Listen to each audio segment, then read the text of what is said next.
Welcome to this episode of Family Law and More, where we are talking about pensions on divorce. My name is Bella Tate. Hi, and my name is Lisa Edmonds. And today we're joined with Richard Nobbs, who's the Director and Actuary of Excalibur Actuaries. Thank you for joining us, Richard. Hi there. So today we're going to be kicking off and talking about pensions on divorce, which I think is a topic that makes a lot of family law barristers and solicitors a little bit nervous. So Richard, can you kick us off and help us out? Why are pensions so important, and why, what do we need to be looking for? Well, I think pensions they're governed by a whole myriad of legislation, rules and regulations. So there have been lots of changes to those rules and regulations over the years. And so pension schemes have become inordinately complex, even to the experts. I suppose also pensions... I think that's an understatement. Well, and the pension scheme is often in the name of the individual member, not in the party's joint name. So one of the parties feels a sort of entitlement to that pension, and perhaps the spouse doesn't feel an entitlement to that pension, and so they don't realise they're necessarily going to get a share. And I think there have been a number of studies, in particular by Scottish widows, that have shown that there have been an awful lot, a large proportion of divorce cases that have proceeded without reference to pensions. But pensions can be significant. They can often be worth more than the family home, and they don't appreciate the value of their pensions. And so if you ignore them, you could end up with financial difficulties in later life. I think, as Bella said, a lot of people on the front line are put off from pensions, quite scary. It's an unknown world. I think also they're not very sexy. They're not sort of tangible, not things you can get your hands on. So I'm hoping, Richard, you can encourage our listeners to maybe view pensions as being something, a bit sexier than what we've sort of experienced to date. But what's the start point in that for you? What are the sort of key initial considerations that we need to be looking out for? Well, I think you need to consider that pensions is just part of the wider picture. You need to understand the full family of financial issues around the case. So what's the overall financial position of the parties? What are their retirement plans and expectations? What are the ages of the parties? And so once you can then understand how pensions fits into the overall picture, you can then decide on how to proceed with that. And typically my sort of starting points are, what are the ages of the individuals? What are their plans? What are the pension schemes that are involved for both parties? The rough values, we're just doing big high level scene setting here. And are they defined benefits, sometimes known as final salary, or defined contribution, sometimes known as money purchase? So when are they payable from, and are there any other sort of features? And I think once you start getting just some high level building blocks, you can then start to pitch it in the overall context. But pensions is just part of the picture. It's not the be all and end all. So do you think if we're dealing with clients, or maybe solicitors that are dealing with clients initially, they should have almost a self-created questionnaire that poses all of those questions? Is that going to be a useful start point for them then moving on to the bigger considerations, i.e., do they need to get an expert on board? I would think so. I suppose I'll be guided by you on what practitioners actually do in practice. But I would think, by getting some of those key pieces of information together, they'll be in a better position to understand where pensions fits in the overall context of things, whether it should be front and centre, or whether it's not material and the parties can quickly move on. It's quite possible that, and there are circumstances where, pensions don't really move the dial, if I can put it that way. Yeah, I think it's interesting because when you have those cases where the pension doesn't move the dial, I have found that people are still really keen to get the CETVs. I think it's sort of the tit for tat and divorce and, financial remedy proceedings of, well, I have a pension, you have a pension.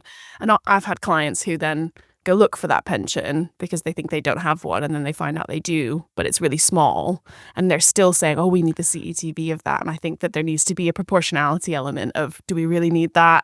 There's not much money in it. Agreed. Sometimes we see that pensions are bitterly fought over but not really that consequential. And you see that there has been a long time spent on instructions when you sort of scratch, as the expert, sort of scratching your head going, why is this taken so long? Why is this is inordinately complex? There's a simpler way through. Gosh, that would be nice if everyone took simple ways through. Up until relatively recently, we operated in a world, there was a culture of leaning on experts, and valuing pensions was no different. But there's definitely been, I think, a sea change by the judiciary. And it's not now a given that we're going to be able to get an expert on pensions instructed in a case. So for you, can you maybe help our listeners understand those cases, those scenarios where absolutely an expert is necessary and we can, cross that legal test, and those cases where it isn't necessary? And maybe that's probably where I would invite you to start. So what's your threshold for saying you definitely don't need to go to the time and expense of getting an expert on board? And I know I'm going to sort of get you to now sort of talk yourself out of possible work. Well, not necessarily. So if I can just give a little bit of background. So yes, whilst I own and run Excalibur Actuaries, and we specialise in dealing with single joint expert POD reports, pensions on divorce expert POD reports for the courts. My favourite acronym in family law. I was also on what's known as the Pensions Advisory Group, which is it was headed by two leading judges and had a number of barristers, solicitors, and other pension experts. And I chaired the pensions experts group, and it's come up with guidance, and it's called the PAG reports. And the first one I think was 2019, and then a couple of years ago there was an updated version. And whilst PAG 2, if I can say the updated version, is nearly 200 pages long and full of a lot of technical detail, there is actually a couple of really helpful paragraphs, 610 and 611, for those who are interested in getting to the details. And it provides some helpful guidance as to when a pensions report is actually required, and actually when a pensions report isn't necessary. And so it talks about, if the parties are, for example, they're young and they haven't got much by way of pension assets. So perhaps if the parties have got less than £100,000 of joint pension assets, if they only have defined contribution pensions and they're of a similar age. So there are a number of cases whereby actually a POD report is not required. And we are often actually approached on cases where we are being asked, is a report needed in this case? And we will sometimes advise against it, and we'll just say, well, looking at PAG, it seems like it's similar to the following examples, in which case we don't think it's necessary. Excalibur has got more than enough work on at the moment. We are struggling, and actually meeting the needs of those cases where there is a genuine need for a report, to get involved in cases where we don't think we can add much value. And if we're going to charge something but not add much value, and it's going to delay things, actually we'd rather not get involved. And just picking up on cost for those listeners that maybe haven't yet specialised in financial remedies, thinking about it, is there an average cost of a POD report, or is it fact dependent? It is fact dependent, but you can probably budget between a couple of £1,000 and £4,000 or £5,000 for a single joint expert POD report. You can get them obviously becoming more expensive if the pensions or the circumstances are particularly complex. But I think our average fee is around £2,500 plus VAT. Yeah, so it's a lot of money, isn't it? It's a lot of money when people have got enough expense on their plate. There's an awful lot that's hitting their bank accounts at the time. But on the other hand, when you are typically dealing with hundreds of thousands of pounds worth of pension asset, and actually some pointers within the report as to how to maximise the value out of that pension asset, and because that £2,500 or so also is shared between the parties, often it can more than pay for itself. Mm. So you've mentioned the PAG reports, but just before we move on, do you have any sort of key takeaways from those two reports, maybe even the more recent PAG 2, that listeners can hone in on? Yeah, I think going back to what I was just saying, around whilst the POD reports can, cost a few £1,000s, the actual financial cost of making an uneducated guess about what the pensions are, Mm. it's often not a very good judgment if you're just trying to avoid it, because even in a modest or medium case, actually the pension assets are often a significant chunk of the party's values, and so some degree of analysis and a few pointers around there can be very helpful. I think the other thing to bear in mind is that the cash equivalents, particularly those that are given by defined benefit or final salary schemes, can be quite misleading as values are concerned. So it's not necessarily easy to compare the cash equivalent with, shall we say, the value of the house or assets in the bank account. Yeah. And so, just relying on the cash equivalent is likely to be misleading, certainly in defined benefits. And so getting a report in those circumstances is helpful. And I think certainly as far as going back to PAG 1 and PAG 2, looking through the examples of when a report is helpful, and again, when it isn't helpful or it's just unnecessarily expense and delays, I think that's worth taking into account. And also for practitioners, there is actually guidance in both reports about how to approach offsetting, and different PODs will have slightly different approaches to offsetting. Hopefully the differences between PODs over the years have narrowed, but it's worth looking at those and just making sure that the approach to offsetting is reasonable, and perhaps a kick of the tyres, a sense check, and making sure that you're comfortable with that and it makes broad sense. I think from my point of view, I've definitely seen an increase in offsetting considerations. I don't know, Yeah, me Rachel, too. whether you've sort of seen that as being an area that the parties are maybe more interested in than previously. What do you mean by considerations there? So I think, within the report, you will always see a paragraph dedicated to offsetting, but it's sort of usually buried somewhere because historically it wouldn't necessarily have been the go-to or the default position to look at offsetting a pension from sort of capital assets. Whereas now, and I don't know whether it's driven by the economy and the sort of political world that we're in, and cash is king, and maybe one spouse actually preferring in the immediacy of a separation to get their hands on, say, the equity of the house or a significant proportion of it, and prepared to sort of just kick the can down the road when it comes to their longer term considerations. And I think as a barrister and advocate, it's where you go with that conversation with the client, because you can understand their immediate pressing need, but also you sort of feel obligated to encourage them to at least pause and think about life and longer term consequences. So that's what I mean. I suppose that's what I'm experiencing a bit more recently. It's a difficult one, and you have to appreciate here that, as a single joint expert POD, we're often in the background. It's the practicing solicitors and perhaps the financial advisors that are talking to the clients on a day-to-day basis, and are more perhaps in tune with what, shall we say, current thinking is around there.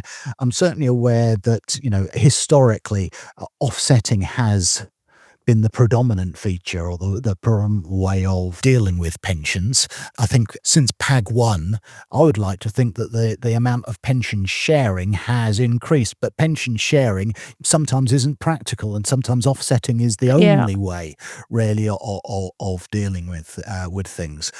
But my overall understanding is I think that there is probably a better understanding of how pensions and overall assets are divided up, so that there's perhaps a better process for looking at the house or the family home, the pensions assets, the any invested assets and stuff like that, and then being able to, shall we say, compare and contrast. Because certainly PAG 2, is talking about avoiding offsetting, and try and look at the distinct yeah. asset classes.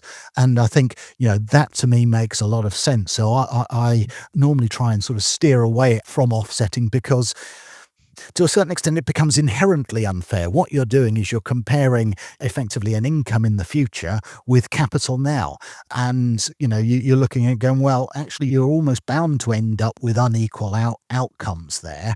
But you're not sure who you're acting in advantage of. You're trying as a single joint expert to be neutral between the parties, but you know that they are taking their assets, i.e. the pension or non-pension assets, in different ways.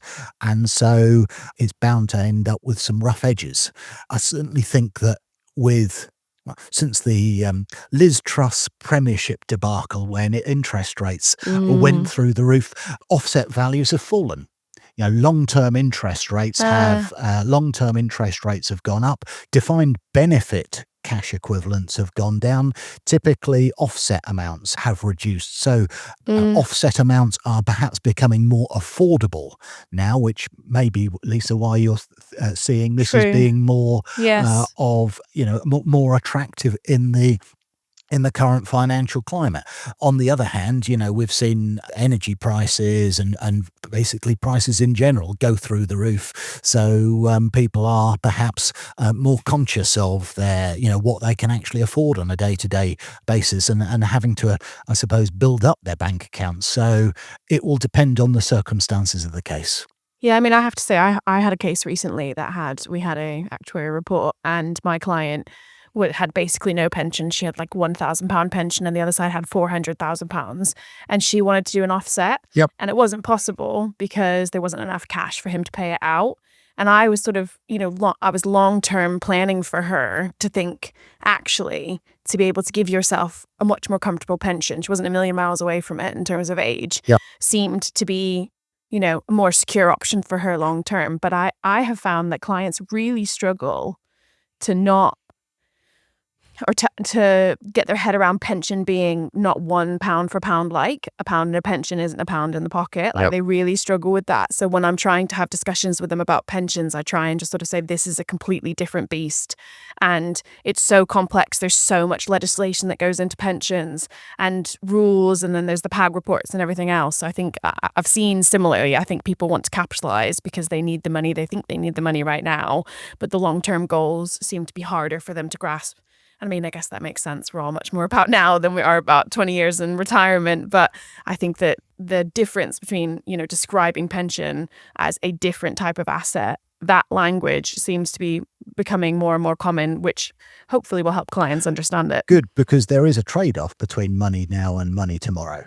And so, but you can't, I find it very difficult that somebody would effectively play for everything now and to such a potential detriment in years to come. And so, they should be looking at both sides and trying to get a sensible balance there. Can I ask, Richard, in terms of when you get instructed as a single joint expert, do you see a fairly standard letter of instruction, or actually are they quite varied? And if they are varied, are there sort of key considerations that you would want to see asked of you? I suppose letters of instruction are reasonably standard, but despite there being an example or a template draft letter of instruction in PAG, it looks as though a number of solicitors and advisors go and do their own thing. And so that can be a bit problematical. But let's just boil down. What are the parties looking for? So it's typically equality. Well, equality of what? Is it equality of income, or is it equality of value? And so there is, there's the question about what are they actually going to ask, and perhaps go into a bit more detail on some of those issues in a minute. But And do you have a view on that, sorry, as to which is the sort of preferred start point, i.e. equality of income over value, or the other way around? Or again, would you say it's really fact dependent, influenced by the parties' objectives?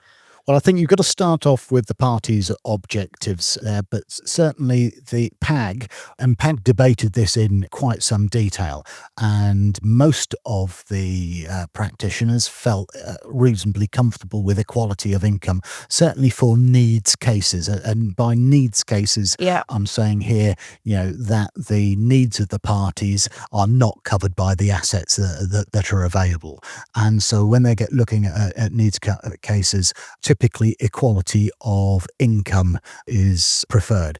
Some on PAG felt that equality of capital was preferable, but I think that those were in the minority. Some were actually after both sets of figures, which the thing is, when both parties are of a similar age, actually equality of income and equality of capital value often produce very similar figures.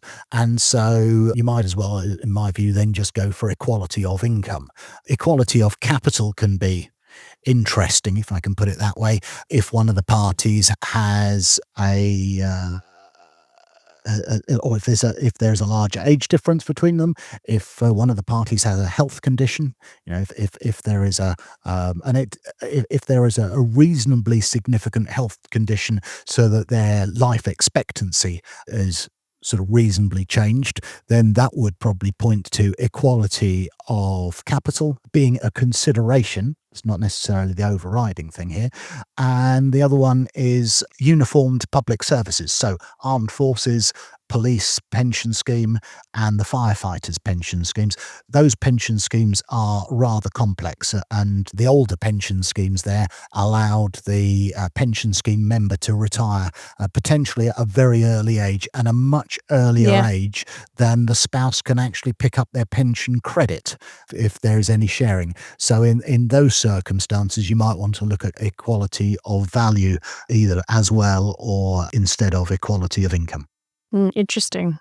I'm just going to go slightly off piste. I'm just interested. So when you were doing the sort of PAG reports, so you sat there with your colleagues and you're having these healthy conversations, maybe discussions. I don't know whether they got heated or not, but for example, about... It was robust discussions, but they are. I think it was all, shall we say, Chatham House rules. So I'll need to be careful here, but carry on.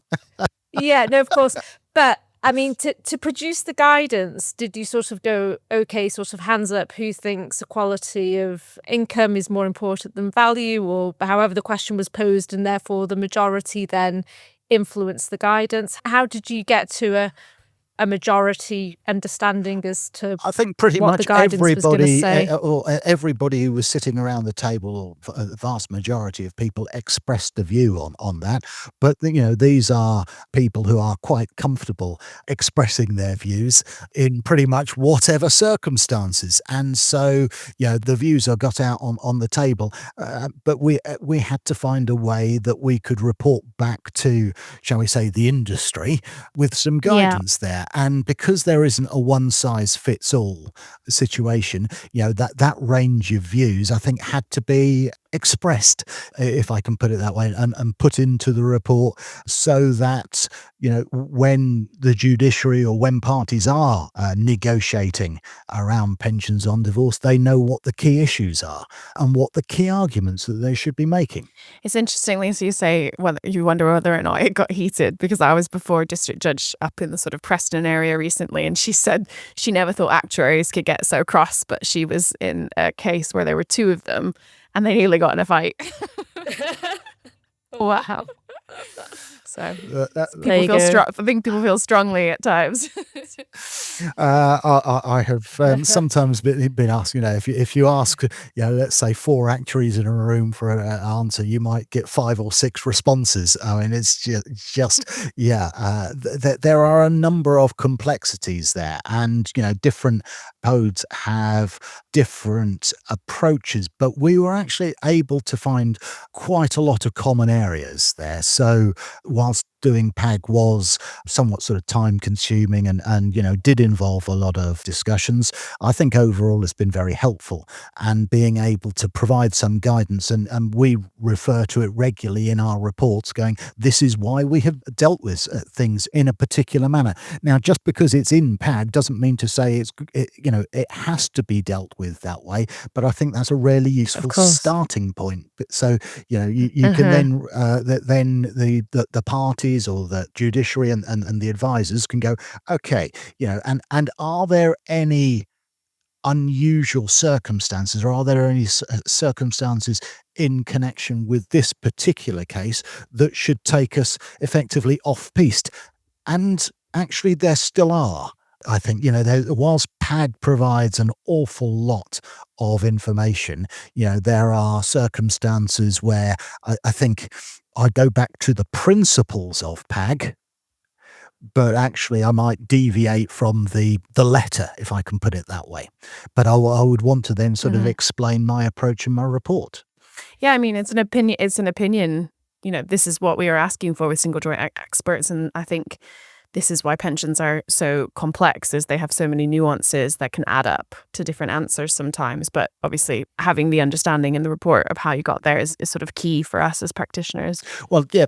So, for example, I'm aware that one, of the practitioners was looking at pensioning, two different pensions, let's say, of £5,000 a year at retirement. Now, one of the pensions might not have had any increases. Another one of the pensions might have had 5% per annum guaranteed increases.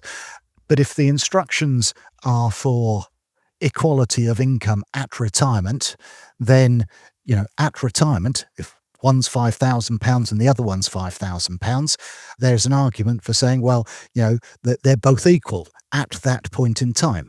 Now, I don't think that is the intention of any instruction. I think that the intention of the instruction is for there to be equality of income pretty much throughout the individual's lifetime. And so you're looking to convert those pensions to be on similar increasing bases.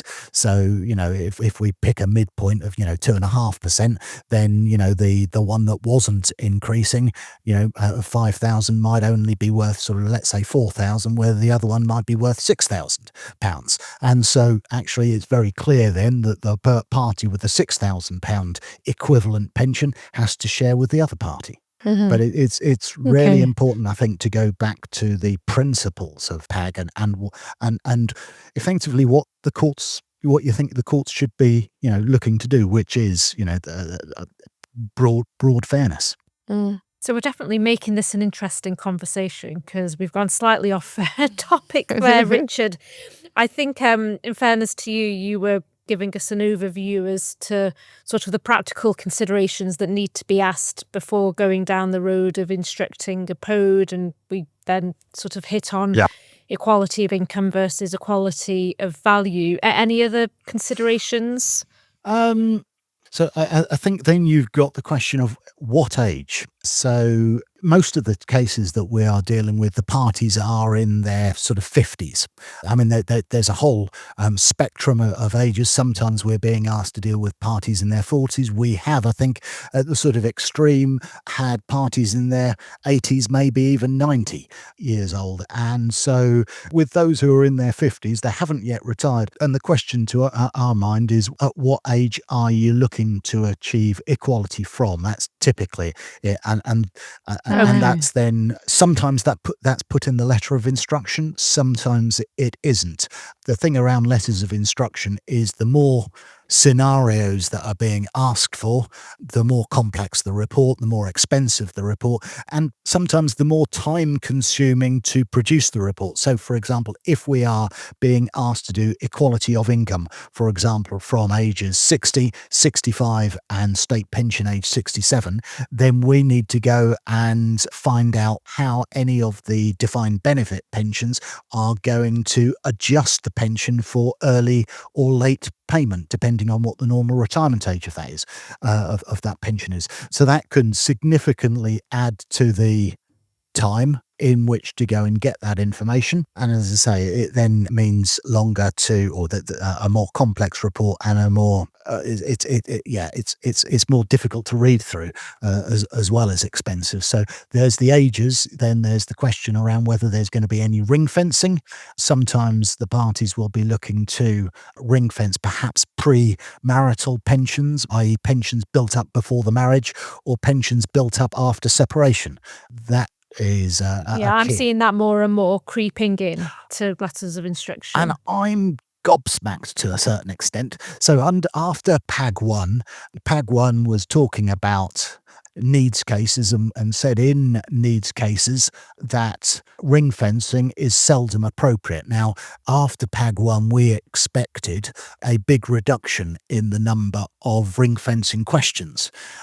But it didn't happen at all. And in fact, PAG 2 have the opposite effect. PAG 2 has now actually got more of a discussion around that, also talking about cohabitation and moving seamlessly into marriage. So you've got those sorts of issues. There is more discussion around short marriages. And we do see these as very topical and how to deal with them, because you can end up with some really interesting sort of situations. Sometimes we find the ring fencing switches the pension sharing. So when you're looking at all pensions, it shares from one party to the other, let's say the husband to the wife. And we've seen that, after allowing for ring fencing, pension sharing has switched, which makes for an inordinately complex report trying to sort of explain what is actually happening. And so that can be problematical. Sometimes we're actually told how we should do the ring fencing because there are different approaches, and that can be that's actually a double-edged sword, because I've seen cases where a party has specified a particular approach, and it's come back and bitten them because it's ended up increasing the pension sharing, and you can just see by the way everything has been referenced, they were angling for the ring fencing, and they had expected it to vastly reduce the amount of pension sharing. So pension sharing and ring fencing is far more common than I suppose I'd expected, and a far more contentious area. Ring fencing, I think, it's a very common argument for people to be running in these types of cases. And I had it recently a lot where in the cases I've done, husbands are trying to say the family home isn't marital property, which obviously has a special place in every marriage, as is very clear in case law. And I just can't tell if it's solicitors are giving them proper advice and they just need a judge to tell them, or what, because they just seem to not, and they want to ring fence it, and it's just a really common argument they're running on things that it's not going to be a successful argument on. I have a plea, and that is for amazing. It is for simpler letters of instruction.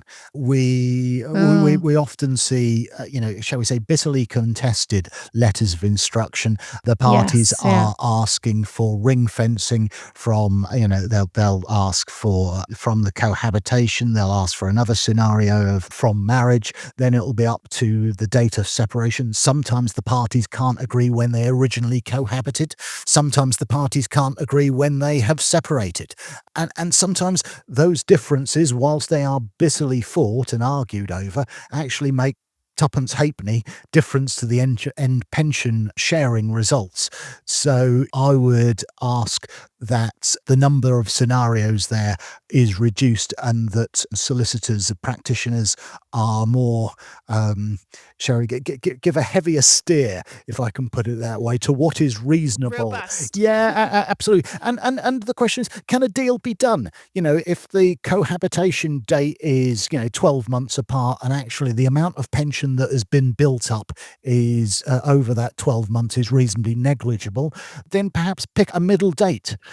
Reduce the number of scenarios that are requested from the single joint expert, reduce the fees that are incurred, reduce the timetable that they're going to be reporting over, and get a more understandable report. Because what you don't want is, you're 20 different numbers and one party starts at one end, the other party starts at the other. If they're going to end up in the middle, then actually just try and guide it as to what is sensible based on the circumstances of the case. And even if you're client is saying, I want this, I want that, then yes, I would suggest, a more robust discussion around that.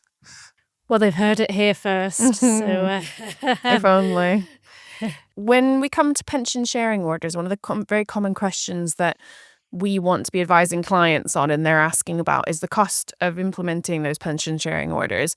And I think a lot of the time the answer is we won't know until we get a bit farther down the line. But do you have any sort of guidelines for normally cost implications, timelines? Yeah, so normally the pension providers are pretty open on what pension sharing charges they actually provide. So most of the large insurance companies don't charge for implementing pension sharing for their defined contribution pensions. So that's great. There is no charge there. The pension schemes that are typically what I call occupational pension schemes, and by that, they are closely linked to a company, and they are often run by third-party pension scheme administrators, and they will make a charge whether it's defined contribution or defined benefit, and typically those charges can vary between sort of £1,500 to £4,500 plus VAT, so they can be quite expensive around there. So those are the typical costs of implementing a pension sharing order. So that's one of the reasons why certainly certainly if there isn't much difference between the parties' pensions, if you can save yourself, 3 or 4 grand in that respect, offsetting would make sense. The other thing is you saying about timescales, Bella. Once the pension scheme provider has all of the information, they should be implementing it within 4 months. However, there's been a lot of press, particularly, I saw on the BBC website, around the number of teachers, for example, who are struggling in getting any sensible information out of the pension scheme provider. Since something called the McLeod judgment, where basically a lot of the public sector pensions, so NHS, police, teachers, civil service, pretty much the lot, have all been grappling with an issue called McLeod, which is basically a sort of age discrimination issue that the public sector pensions have been looking at. And they started implementing some changes in October 2023. Now, whilst the public sector pensions all went out to consultation on how to do this, the way that they do their calculations and the systems and procedures to do the calculations, both for the pensions and for pension sharing, all had to be reviewed, and we have seen inordinate delays in both getting information from those pension schemes and to implement pension sharing. To give you an example, I've recently reported in a case where it was armed forces, where the member had been requesting a cash equivalent for 18 months and was not able to get that, and regularly following it up. I had correspondence every other month on the case, and it was exceptionally painful, and trying to get effectively something over the line, because the parties effectively almost got put their livelihoods on hold around there, just trying to work out how to move forward. And so whilst I'm saying about the typical timescales should be 4 months, we are for the last few months, certainly as far as public sector pensions sharing is concerned, we have been in exceptionally difficult terrain, and it wouldn't surprise me if there were going to be some, shall we say, complaints for maladministration around there, because I think you'll find a lot of people are, and certainly looking at the BBC website, there are a lot of upset people there, and understandably so. Understandably so. I was going to say that. Interesting to see maybe what's on the horizon. Richard, I'm afraid we're going to have to stop it there. Time has literally run away with itself, and it's been so interesting to do the deep dive with you on PODES, PAGs, all these acronyms that we've been dishing out on this podcast. But before we started, we, offline, so to speak, touched on a topic that Bella and I are particularly interested in, which is shadow experts. And I know that's something that you said you would come back and have a discussion with us on. So I'm saying that out loud on this recording. So you're now a little teaser. You've got to come back now. You've got to come back now. You can't get out of it. You can't get out of it. I'd be happy to, and hopefully, I wouldn't say this has made sort of pensions sexy, but let's hope let's hope it's been a bit more interesting than the average talk. Certainly better than it was before. Very good. We're going to bring this episode to an end. Richard, thank you very much for your time and sharing your insights with us. You're welcome. To our listeners, we hope that you've enjoyed this episode. Please do subscribe and share and join us on our next one. So from me, Lisa Redmonds, it's goodbye. And from me, Bella Tate. Thank you. Bye. Bye. In the next episode of Family Law and More, we will be discussing deprivation of liberty in family law. The issue of deprivation of liberty in family law is complex, evolving, and increasingly under scrutiny. With the upcoming Re-J judgment set to provide critical legal clarification, family law professionals must stay ahead of what this ruling means for children subject to deprivation of liberty orders, local authorities, and the courts. In this episode, we explore what deprivation of liberty means in the context of children's cases, why deprivation of liberty orders are being used more frequently in the family courts, the key issues leading to the Re-J judgment and its expected impact, the challenges in securing appropriate placements for children subject to deprivation of liberty orders, and what family law practitioners need to know moving forward.